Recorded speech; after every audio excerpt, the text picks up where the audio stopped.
Can we just freak out about that? I thought that was really normal. Each post-it note is a tooth from my brain eating this book. It's not a recommendation by any stretch of the imagination.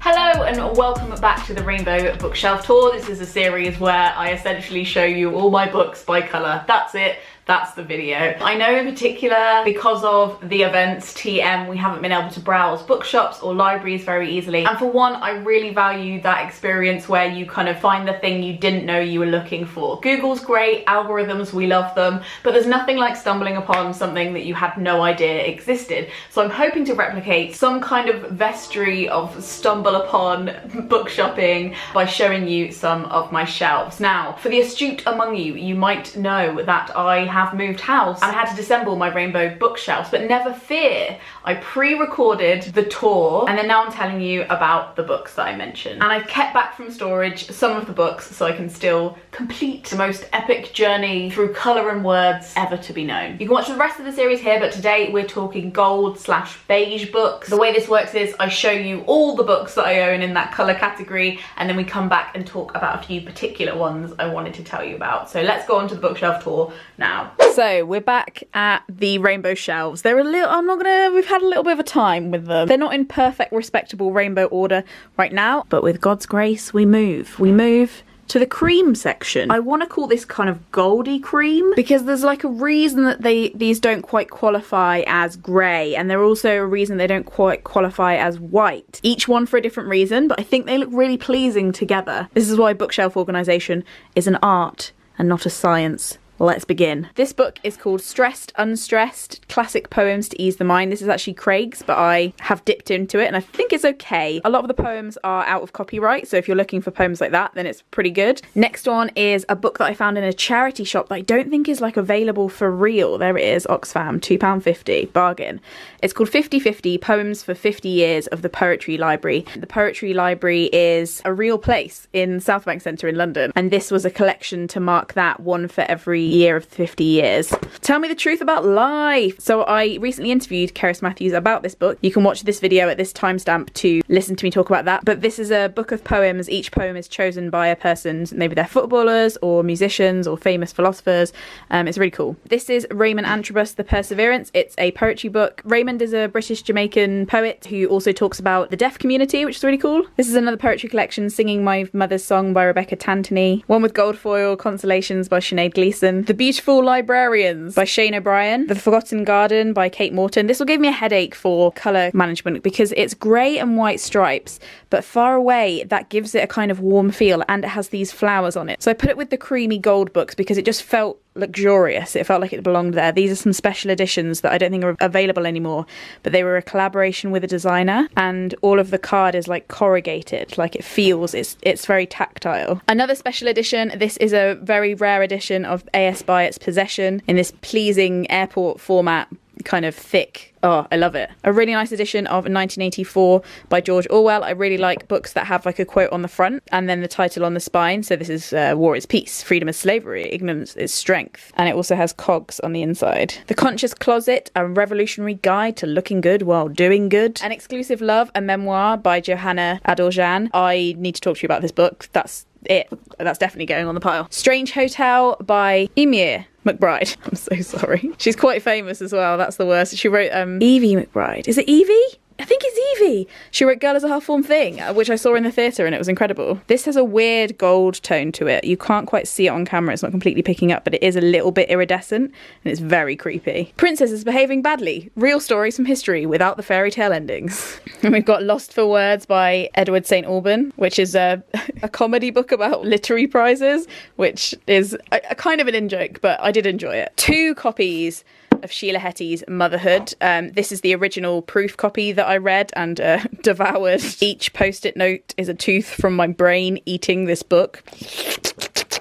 And then a beautiful first edition of the actual book that I keep because it's one of the best books I've ever read. Fuck No by Sarah Knight. I would recommend interchangeably any of Sarah Knight's books. One is her life-changing magic of not giving a fuck, and this one is just all about how to stop saying yes, and it was renewing for me. A People's History of London by Lindsay German and John Rees. A very random address book that I have it's completely blank. Why do I have this? This is actually an heirloom from my grandmother. It is What Our Grandmothers Knew, and it's loads of like recipes that I was going to try out that are obviously probably very sustainable at this point because they're all just like mixing sugar with various different oils. A history book about St Pancras Station that I actually really enjoy is by Simon Braidley, and if you care about St Pancras Station, well, like I do, for some reason it's one of my favourite places in London, you may like this. Being a Writer, Advice, Musings and Experiences from the World of the World's Greatest Authors. Well devoured by me again, as you can see. What a nerd. The Story Cure is a great book, and this is the kids edition, so it's an A to Z of books to keep kids happy, healthy and wise. You can look up different like issues they might be going through or things that they might be asking about, and then it will recommend you a book for different age groups. Geek Love. I've talked to her off enough about this book, so I'm not going to anymore, I guess. It is on my top 20 books ever, like PDF you can download in the link in the description, and I feel very passionately about it. We're definitely going to need to talk about this book. This is called The Irresistible Revolution, Living as an Ordinary Radical by Shane Claibourne.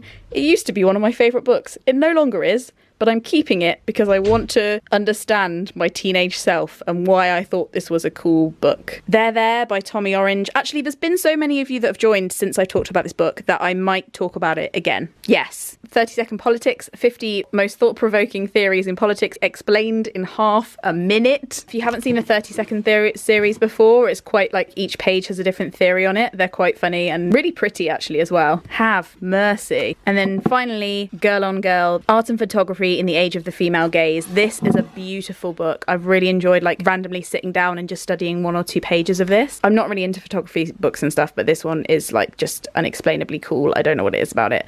If you oops, too many naked people. If you want to look it up, it will have a different cover to this one. More naked. So much nudity, guys. I took the dust cover off because I personally thought it was really ugly, but I really liked what was underneath, which I guess is symbolic, man.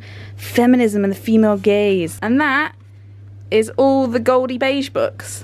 So now you've seen what's on offer, and I've got 4 books to talk to you about, all beige. Let's get cracking. So the first one is There by Tommy Orange. I haven't talked about this book on my channel for a while, but it's one of my all-time favourites. It follows about 7 characters who are all indigenous, and they are all trying to make their way to a powwow at the end of the book. That's the premise, but it also shifts time frames, tells you the history of some of the characters and how they're dealing with their modern day identities in the context of the erasure of their current and inherited pain in USA culture. Multiple person narratives are so hard to pull off, and Tommy Orange does this incredible job of it. He's such a interesting, thoughtful author. I got the chance to interview him a couple of years ago, and I just think he has this incredible insight not only into personal pain and different ways to feel personal pain, but also into the idea of collective pain, of inherited pain, of ancestral pain. And it's also really cleverly written in the kind of way that you kind of sit in a whirlpool, and then you know that you're being slowly blown into this middle conclusion, and it has that kind of narrative foreboding to it that's really hard to pull off as well, kind of like books like The Virgin Suicide, stuff like that, where it's kind of like you know that something big is going to happen, but the author kind of has this way of sweeping you up so you're not really sure where you are or what is real. All the characters feel really real as well. That's another thing about the book that I love, and I just think it's a phenomenal piece of literature. Everyone should read it. An Exclusive Love, a memoir by Johanna Adorján. This really sits in a really interesting space between fiction and non-fiction. It is technically memoir. This is partially the true and partially the imagined history of Johanna's grandparents. Let me read the first page to you. On the 13th of October 1991, my grandparents killed themselves. It was a Sunday. Not really the ideal day for suicide. On Sunday, family members call each other. Friends drop in to walk their dogs with you. I'd have thought a Monday, for instance, would have been much more suitable. But here we are, it was a Sunday and it was in October. And then she talks about how she pictures their last day together and their history as a couple. So they both were interned in Nazi concentration camps. They both escaped from Hungary and went to live in Denmark, had really interesting lives, and eventually got to the end of their lives. And the kind of way she reasons it is that they wanted to have control over how they would die after having that huge experience during Nazi rule of feeling so out of control of their own lives. So it's a really hard read, but it's really interesting, and it sits in that space of erased, forgotten history that we can't really unearth, but through research and inherited experience and very careful thought, Johanna's kind of made her grandparents come alive, that if not just tried to make sense of their drastically changed outlooks on life as a result of the experiences that they had. It is really short, it's translated, it's absolutely beautifully written, and I haven't really ever come across a book like it, to be honest. I think I found this when I was a bookseller 8-9 years ago and just haven't really stumbled along anything that I think touches on the stuff that it touches on, and I always try to put it out to tell people about, because I think it's just so unusual and really adds something to how we think about the history of pain. So I wonder sometimes if it does, I didn't do this on purpose, but I guess it does kind of connect to this book in its themes and the way it approaches things. It's really, really interesting. Okay, so this one's a bit of an interesting one because it's not a recommendation by any stretch of the imagination, but I think it's interesting to talk about those books that we keep on our shelves because we once adored them and now don't understand the person that they were when they did adore them. So I used to be a pretty evangelical Christian, and this was one of my favourite books. It's called The Irresistible Revolution by Claibourne. I think them sometimes, maybe I'm speaking too generally, is this perception of radical Christianity as being incredibly right-wing, and there's a huge contingent of it that is incredibly radically left-wing. Still not something I believe or agree with, but when I say I used to be an evangelical Christian to people,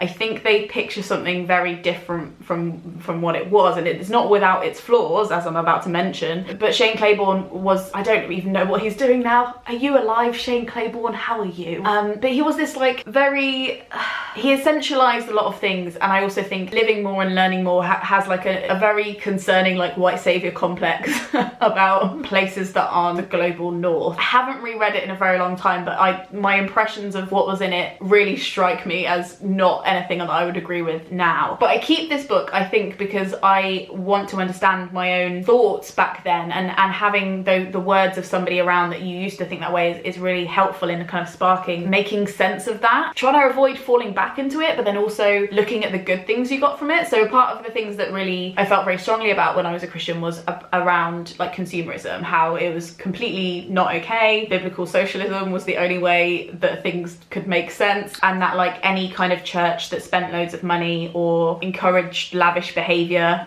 which is basically all of them in Britain, like really viscerally grossed me out, and kind of still does. So Claibourne's message is this kind of way of being like, look, socialism will be better for everybody. It's an irresistible revolution. You have to show people that it is actually joyful and good to share everything and get rid of your stuff and live in a more sustainable way, actively attend protests, break the law in defense of others, that kind of thing. He didn't always go about it in the greatest way, but there was this one quote I found in it that is interesting, if anything, and he's actually quoting somebody else. He calls them a ragamuffin. Brennan Manning, don't know if that rings any bells for anyone. The greatest cause of atheism is Christians who acknowledge Jesus with their lips, then walk out the door and deny him with their lifestyle. That is what an unbelieving world simply finds unbelievable. It kind of went hand in hand in my circles with this other book called Jesus Freaks, which is essentially a book marketed at teenagers, glorifying the ways Christians have sacrificed their lives for God, which I don't... By the way, this is nothing that my parents gave me. I don't think they even knew I had these books. This was stuff that I had been given or picked up during trips to these like Christian festivals and conferences and stuff that other adults were taking me to. But if you are watching this video and you used to read Jesus Freaks, can we just freak out about that below? Because I thought that was really normal. I read like both volumes of them and was like, wow, what brave people. And then I watched Four Lions and I was like, oh, Anyway, does anybody else have books on their shelves like this? Because I do, and I have complicated feelings about it. And then finally, Singing My Mother's Song by Rebecca Tantoni. This book I don't have with me, but just imagine that it's here. This is a really incredible collection, just not only just because some of the individual poems are really beautiful, but just like the way it's assembled, the way each poem flows into the next, I just think is really clever. And it's also full color and illustrated. Again, and I didn't mean for this to happen, it's kind of about lost identity, lost history. Rebecca's mum is from South Africa, but doesn't remember a lot of it because she grew up in a orphanage in East London. So it's about Rebecca retracing her mother's steps, finding some of her lost family and trying to transcribe a history that she doesn't have. So it's kind of about like dysphoria and identity. And there's actually a poem in it called The Ventriloquist's Voice, which I think is a really interesting way of thinking about trying to voice the experiences of your ancestors, like the ventriloquist. So yeah, again, it's one that isn't like automatically stocked on poetry bookshelves and bookshops,